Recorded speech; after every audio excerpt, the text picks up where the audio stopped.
Always nice to be with you, and I'm sorry we've got to talk about taxes, Rebecca. You love to talk about taxes, but there's not a lot of good news on where we are. Is there something that we need to know? I take us back to the 70s when the Revenue Act of 78 kind of created a problem that we weren't even sure we were going to deal with. Yeah.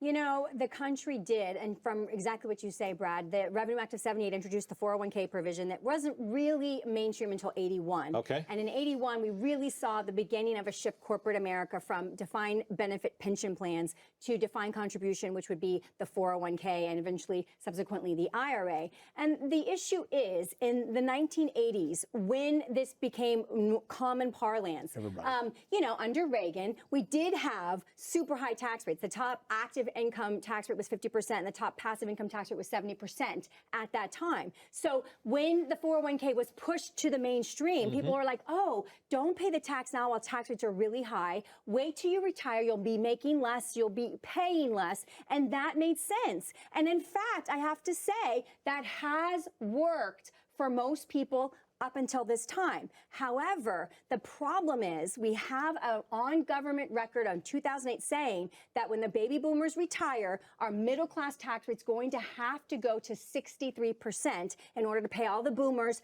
just the boomers, their Social Security and Medicare. And we got a lot of boomers. So this belief that this will continue indefinitely, that just because you make less, you'll pay less, that is ending as the boomers retire, and we're really going to European level taxation.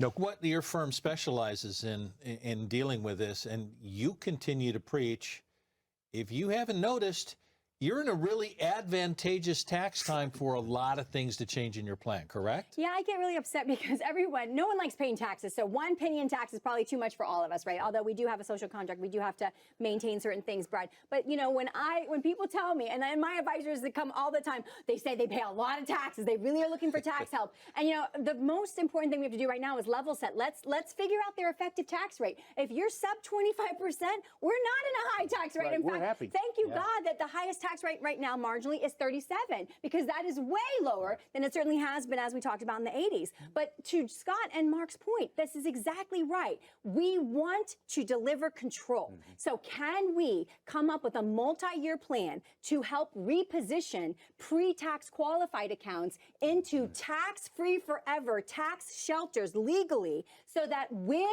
the cookie jar goes from 37 to 67 to who knows, you know, you're not only getting 30% of every single cookie you take out of that jar as you need to eat for the rest of your life. You're getting the whole cookie. And this is what people need to buy Uncle Sam out at the cheapest rates we can while we can, so that you know for the rest of your life that money is yours, not yours and Uncle Sam's. Absolutely.